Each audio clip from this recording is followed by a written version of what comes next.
Hello everyone and welcome back to another session of Bloodborne PvP and another weapon showcase. This time I am using the Rakuyo, which is of course another weapon from the DLC. Now, sorry about that. That was just my phone going off. Got a few extra souls, no worries. Anyway. So the Rakuyo. This weapon requires 10 strength and 20 skill in order to wield.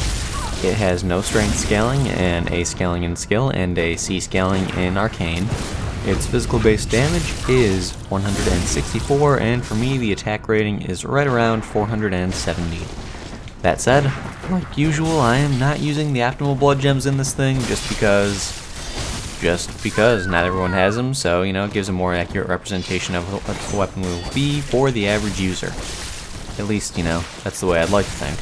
But that said, most people now are using super optimal blood gems, and a lot of people are using the Rakuyo. And I'm sure a lot of people here watching the video have been killed by it multiple times. That said, it can do some pretty crazy damage when you have things set up optimally. I've been two-shot by this thing, so you know, it is what it is.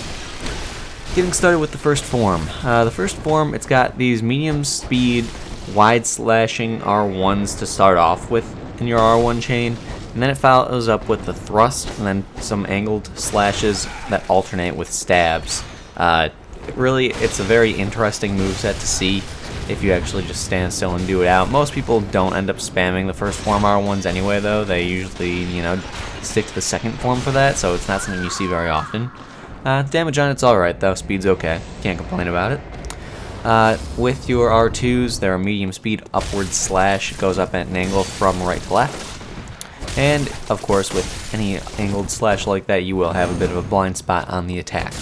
So, something to watch out for. Your R2, charged R2, that is a slow, but very strong. And when I say slow, I mean slow for this weapon. It's more of a medium speed, but slow. You know what I mean? Slow thrusting attack. No follow-up to that. So, it's okay. The second form, though, is where this weapon really shines and has some really cool things going on with it. So, we'll start off with the coolest thing about the second form, the L2. So, the L2 with it, of course, everyone knows, is a double spin. And if you keep spamming L2, it's going to keep doing a double spin. But, what some people don't realize is that attack actually will change based on what your previous attack was. So if you do an R1 and then immediately try to follow it up combo style with an L2, then it'll be a double slash going from, I believe it's going from left to right, that is, sorry.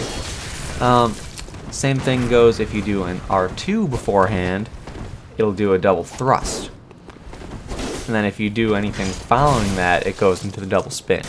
So this weapon's combo ability is very impressive. It's got a lot of options for how you can use it and the combos you can do with it. Sad thing is, most people don't really take advantage of that and just spam the L2 because it's really powerful and you can frame it really easily and deal lots of damage. But it is what it is.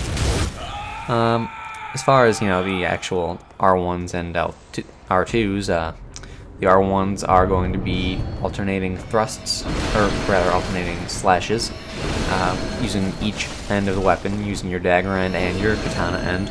Same thing for the R2s. Those are your alternating thrusts. Misspoke earlier. I apologize for that. And basically that covers the weapon pretty much as far as that information is concerned. Pros of the weapon, it can deal a lot of damage. It has an extremely varied moveset and is really, honestly, very cool. The only real downside of the weapon I can think of is that it can be a little bit annoying to get. That said, if you have Shaman Bone Blades, that does make the job a lot easier. And that's basically all I've got for cons of the weapon. I mean, its stagger ability is surprisingly good for what it is. And, you know, that's really all I've got. I mean, it could be better, of course. The stagger could be better. It could have a little bit more range. And with having so many variations to your attacks, you can sort of lose place of where you are in your combo if you're not paying attention fully.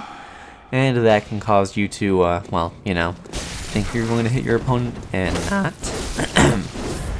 Sorry, I've been losing my voice the past few days. That's why it's taken me so long to get to this video. It's finally back again. I talk too much. I talk too much. It is what it is. Really though, it's a great weapon overall, and I've got pretty much nothing else to say about it. So, this is actually the last Bloodborne weapon showcase. We're done. Hooray! So, I've got nothing else to say. Basically now the plan is I'm going to do some random invasion PvP for this game and for Dark Souls 2 in the meantime while we wait for Dark Souls 3. And just continuing with Binding of Isaac a little bit more frequently, possibly starting up Darkest Dungeon. I'd like to get into that. I have to finish off Axiom Verge as well. So that's the plan. But anyway guys, I hope you enjoyed this game. I hope you enjoyed this series with this game, you mean when I know. This weapon showcase, all that fun stuff. And I will see you all in the next video.